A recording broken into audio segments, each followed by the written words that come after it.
বন্ধুরা, আজকের এই স্ন্যাক্সটা যদি নিজেরা খান বা কাউকে খাওয়ান তা প্রশংসা না করে পারবে না।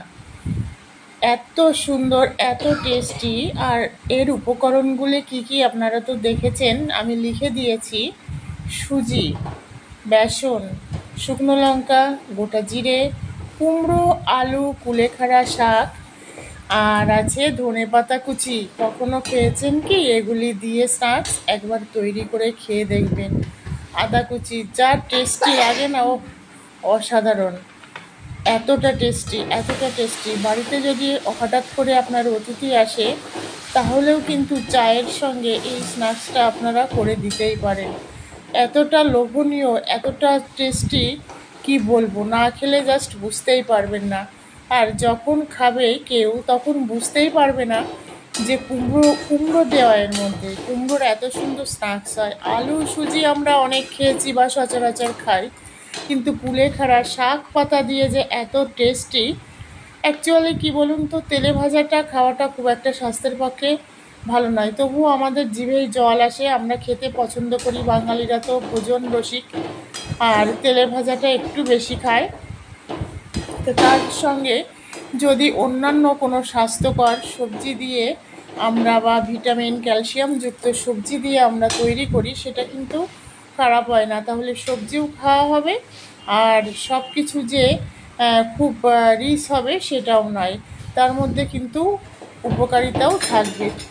যেমন কুলেখাড়া শাক, কোনো বাচ্চাকে বলুন, অনেকে যারা শাক খেতে পছন্দ করেন না, আমি যে এতগুলো কুলেখাড়া শাক দিলাম এই স্ন্যাক্সটার মধ্যে, এতটা কুমড়ো দিলাম, যেমন বিশেষ করে আমার বাচ্চা কুমড়ো বা শাক ডিরেক্টলি কিন্তু খায় না, কিন্তু এইভাবে আমি কিন্তু নিয়মিত সবজি বলুন, শাক বলুন, যখন এটা যেহেতু আমার ফুল নিরামিষ কিচেন, আমি যখন খাই চিকেন বলুন, ডিম বলুন, তো মানে প্রত্যেকটা আমিষ সবজিতে আমি কিন্তু শাক সবজি, কুমড়ো বলুন, পেঁপে বলুন, কাঁচকলা বলুন, লাউ বলুন, সমস্ত সবজি কিন্তু বাচ্চাকে খাওয়াই ঠিক এইভাবে। তা আপনারাও চেষ্টা করবেন, কারণ সবজির মধ্যে সমস্ত রকম ক্যালসিয়াম যত যা প্রোটিন আছে সবজির মধ্যে, মাছ মাংসে কিন্তু সব কিছু পাওয়া যায় না। তা এইটা একবার বাড়িতে আপনারা তৈরি করে খাবেন, দেখবেন অসাধারণ লাগে। আর আমি সর্ষের তেল দিয়ে থালাটা গরম করে নিয়েছি, যেহেতু এই স্ন্যাক্সটা আমি সন্ধ্যাতে করছি, আর সন্ধ্যার সময় বিশেষ করে এগুলি ভালো লাগে, তাই তখন তো রোদ পাওয়া যাবে না। যদি কেউ সকালে করেন তাহলে আপনারা থালাটা রোদে গরম করে তার উপর সর্ষের তেল মাখিয়ে এইটা করবেন, তাহলে ভালো হবে। আর রাতে বা সন্ধ্যায় করতে হলে থালাটা গরম করে সর্ষের তেল মাখিয়ে নেবেন, তাহলে বেটার হবে। যেসব বন্ধুরা নিরামিষ কিচেনের পাশে আছেন সবাইকে অনেক অনেক ধন্যবাদ, প্রীতি, শুভেচ্ছা, ভালোবাসা। আর আমার কি বলবো, 1000 সাবস্ক্রাইব ফুলফিল হয়ে গেছে। সবাইকে অনেক অনেক অনেক ধন্যবাদ। আমি খুব তাড়াতাড়ি লাইভে আসব আপনাদের সঙ্গে, সবার সঙ্গে গল্প করার জন্য। একটু শরীরটা অসুস্থ আছে, তাই লাইভটা করতে পারছি না। সেটাই হবে আমার প্রথম লাইভ, আপনাদের সবার সঙ্গে আমি মানে গল্প করব, ইন্ট্রোডিউস করব। আশা করি ভালো লাগবে। তাই এটা 1 ঘন্টা পর, আমি 1 ঘন্টা থেকে আধা ঘন্টা, মোটামুটি ঠান্ডা হয়ে গেলে আপনারা এটা সাইজটা করবেন, মানে যার যেটা আছে, কেউ চৌকো করে, কেউ গোল করে, বা কেউ লম্বা করে, যার যেটা পছন্দ আপনারা সেইভাবেই কিন্তু, বা আরও ছোট ছোট করে আপনারা কিন্তু ভাজতে পারেন। আর ভাজার সময় অবশ্যই সর্ষের তেল দিয়ে ভাজবেন, বেশি টেস্টি লাগবে। আমি নর্মালি তেলে ভাজাগুলো রাইস ব্র্যান অয়েল বা রিফাইন অয়েল দিয়ে ভাজি, কিন্তু আজকে এটাকে সর্ষের তেলে ভাজবো। খেতে দারুণ লাগে, একটা দারুণ ফ্লেভার বেরোয়, আর হেভি মুচমুচি হয়। তো চলুন ভাজবো। তাওয়াটা গরম হয়ে গেছে, আর কড়াই ভর্তি করে তেল দেবো না বন্ধুরা, এই জন্য তাওয়াতেই ভাজছি, তবুও তেলটা যায়। সর্ষের তেল দেখুন, এটা দিয়ে দিলাম। এটা দিয়ে পুরো মানে সব স্ন্যাক্সগুলো ভাজার পরেও তেল রয়ে যাবে। তো তেলটা একদম খুব হিট হয়ে গেলে, প্রথমে তাওয়াটা হিট হতে হবে। তাওয়াটা হিট হলে আপনারা তেলটা দেবেন, হাই ফ্লেমেই কিন্তু থাকবে। আর যদি গ্যাসের ফ্লেম লো করে দেন তাহলে কিন্তু মানে যত তেল আছে সব এই স্ন্যাক্সের মধ্যে যেয়ে পড়বে আর সেটা আপনার পেটে যাবে। তা যাই হোক, নতুন বন্ধুদের উদ্দেশ্যে বলছি, রেসিপি ভালো লাগলে পাশে থাকা বেল আইকনটি প্রেস করে অল নোটিফিকেশান অন করে রাখবেন, যাতে নতুন নতুন রেসিপি আপলোড হলে সবার আগে আপনার কাছে নোটিফিকেশান যায়। আর একটা লাইক করতে ভুলবেন না, কমেন্টস করবেন। আপনারা কমেন্টস করলে আমিও মোটিভেটেড হব আরও নতুন নতুন রেসিপি আপনাদের জন্য নিয়ে আসার। যেসব বন্ধুরা কমেন্টস করেন সবাইকে বলবো প্লিজ রেসিপি দেখে কমেন্টস করবেন, না দেখে কমেন্টস করবেন না। আর আপনারা কমেন্টস করেন আমার ভীষণ ভালো লাগে। আমিও যেসব বন্ধুরা আমার ফ্যামিলিতে আছে, যাদের চ্যানেল আছে, আমি চেষ্টা করি রেসিপি দেখার। প্রতিদিন মানে ডেলি বেসিস হয় না দেখা, কারণ সবারই তো সংসারে কর্মধর্ম থাকে আর সময় পাওয়াটাও খুব মুশকিল হয়। তবে যখন দেখি সবার ভিডিও দেখতে দেখতে পুরো মানে একটা বেলা শেষ হয়ে যায়। অনেক সময় এত চোখ ধাঁধিয়ে যায়, হাত লেগে যায় মানে কমেন্টস করতে করতে। তা যাই হোক, এইরকম দেখুন কত সুন্দর কালার হয়েছে। আর সর্ষের তেলে ভাজলে কিন্তু কালারটা জাস্ট, এটা ক্যামেরায় নয়, অরিজিনালি কালারটা ভীষণ সুন্দর হয়েছে।